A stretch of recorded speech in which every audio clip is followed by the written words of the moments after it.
Hello दोस्तों, स्वागत है आप सभी का आपके अपने चैनल आकाश गुरु मैथ्स पर। दोस्तों, आज के इस वीडियो में हम लोग कक्षा 10 की गणित प्रश्नावली 7.1 करने वाले हैं, जिसमें दोस्तों हमने तीसरा क्वेश्चन ले लिया है। दोस्तों, तीसरा क्वेश्चन दिया है हमारा, निर्धारित कीजिए कि क्या बिंदु 1,5, दूसरा दिया है 2,3, -2, -11 संरेखी है। दोस्तों, हमको बताना है कि ये जो तीन निर्देशांक दिए हैं, ये जो तीन बिंदु दिए हैं, ये संरेखी हैं। दोस्तों, यहाँ पर शब्द आया है संरेखी। संरेखी का क्या मतलब होता है? जैसे दोस्तों हमको कोई तीन बिंदु दिए हैं, मान लिया हमने यहाँ पर ए लिखा है, यहाँ पर लिखा है बी और यहाँ पर लिखा है सी। ठीक है दोस्तों, अब देखिए यहाँ पर यदि हम पटरी से लाइन खींचे ऐसे, तो ये एक ही लाइन पर तीनों है। तो जब एक ही लाइन पर तीन या तीन से ज्यादा होंगे तो उसको हम संरेखी बिंदु कहते हैं। ठीक दोस्तों, यहाँ पर ए बी सी, आगे डी ई एफ कुछ भी और भी हो सकते हैं, तो इनको हम संरेखी बिंदु कहते हैं। यहाँ पर दिया है 1,5, तो ये दिया है 1,5 मान लेंगे ये है। दूसरा दिया है 2,3, तीसरा दिया है -2, -11। ठीक दोस्तों, यहाँ पर ये मान लिया हमने ए ये है, ये है बी, ये है सी। अब हमको ए और बी के बीच की दूरी निकालनी है, फिर बी सी के बीच की दूरी निकालनी है, फिर सी और ए के बीच की दूरी निकालनी है। ठीक दोस्तों, तो चलिए दोस्तों इसको हम हल कर लेते हैं। तो यहाँ दोस्तों हम कैसे हल करेंगे? ए बी सी, तो हम पहले ए और बी के बीच की दूरी निकालेंगे, फिर बी और सी के बीच की दूरी निकालेंगे।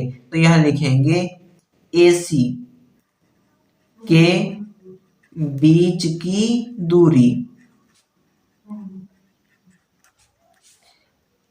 दूरी का दोस्तों फार्मूला होता है अंडर रूट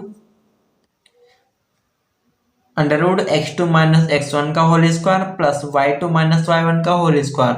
ये दोस्तों दो निर्देशांकों के बीच की दूरी निकालने का फार्मूला होता है। ठीक दोस्तों, अब हमको इनके बीच की दूरी निकालनी है। तो ये है x1, ये है y1, ये है x2, ये है y2। ठीक दोस्तों, तो यहाँ पर पहले है x2, तो x2 कितना दिया है? x2 का मतलब दूसरे वाले निर्देशांक में x2 दिया है 2, तो हम 2 लिखेंगे, माइनस लगाएंगे। x1 दिया है 1, तो हम 1 लिखेंगे, होल स्क्वायर लगा देंगे, प्लस y2 दिया है हमारा 3, माइनस y1 दिया है हमारा 5, होल स्क्वायर लगा देंगे। अब देखिए दोस्तों इसको हम हल कर लेते हैं। तो 2 में से 1 जाएगा, 1 बचेगा, 1 का स्क्वायर करेंगे तो 1 ही रहेगा, प्लस अब 3 में से 5 जाएंगे, माइनस के 2 बचेंगे, यहाँ पर बचेंगे -2, घात 2 इससे लिख लेंगे अभी, क्योंकि दोस्तों 3 में से 5 नहीं जाता है, तो हम 5 में से 3 को घटाएंगे और 5 के पास माइनस का है तो -2 बचेगा, ये -2 हो गया। अब 1 प्लस 2 की घात 2 करेंगे तो 4 आएगा। माइनस की घात जब सम होती है तो प्लस का आता है, तो ये आ गया √5 इकाई। ठीक दोस्तों, ये ए और बी के बीच की दूरी है। यहाँ दोस्तों ए बी है, ए और बीच की दूरी हमने निकालनी है। ये हमने ए और बीच की दूरी निकालनी है। ये दोस्तों हमने ए और बी के बीच की दूरी निकाल ली है। अब हम निकालेंगे बी और सी के बीच की दूरी। तो यहाँ लिखेंगे बी सी के बीच की दूरी। यही दोस्तों फार्मूला यहाँ पर भी लगेगा। अब यहाँ पर देखिए, जब इनके बीच की दूरी निकालेंगे तो ये x1, ये y1, ये x2 y2 हो जाएगा। तो फार्मूला होता है x2 - x1, मतलब जो प्रथम पद होता है उसको हम x कहते हैं।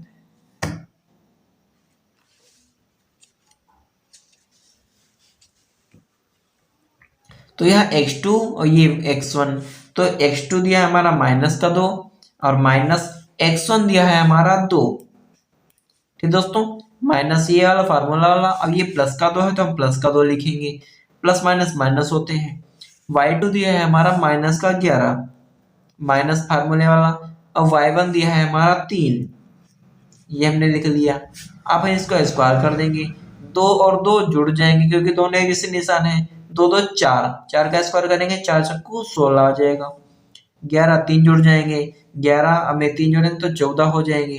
जब 14 का वर्ग खोलेंगे तो हमारा आ जाएगा 196। 14 का वर्ग 196 होता है।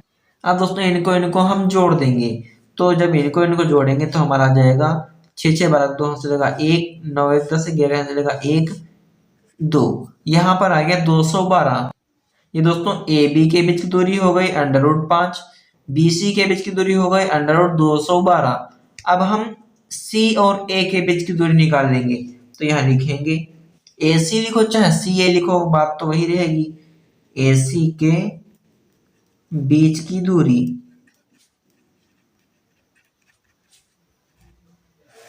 अब देखिए दोस्तों ए और सी के बीच की दूरी निकालनी है, तो हम x1 y1 और x2 y2 इसको मानेंगे। तो यहाँ पर x2 दिया है -2, माइनस x1 दिया है 1, फिर यहाँ पर y2 दिया है -11 माइनस, और y1 दिया है 5 होल स्क्वायर।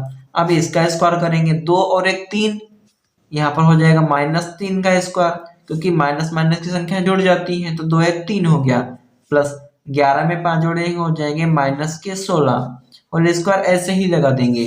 तो यहाँ पर हो जाएगा हमारा, इसका स्क्वायर करेंगे हो जाएगा 3 3 9 हो जाएगा, प्लस 16 का स्क्वायर करेंगे तो हमारा हो जाएगा, दोस्तों जब हम 16 का स्क्वायर करेंगे तो हमारा हो जाएगा 256। ये दोस्तों हो गया। अब इनको इनको हम जोड़ देंगे, 9 में 256 जोड़ेंगे तो हो जाएंगे 265 इकाई। ये दोस्तों आ गया। अब यहाँ दोस्तों ये √5, ये √212, ये 265 अंडर में A B plus B C बराबर ए सी। ये दोस्तों एक कंडीशन होती है, जब ए बी बी सी के दूरी को जोड़ेंगे और वो ए सी के बराबर होगा तभी वो हमारी संरेख होंगी। तो यहाँ देखिए दोस्तों √5 प्लस √212 इसको जोड़ेंगे तो √265 नहीं आएगा। ठीक दोस्तों, ये इतने इतने बराबर नहीं होंगे, तो यहाँ पर ये संरेख नहीं है, तो यहाँ लिख देंगे अतः ये बिंदु संरेखी नहीं है।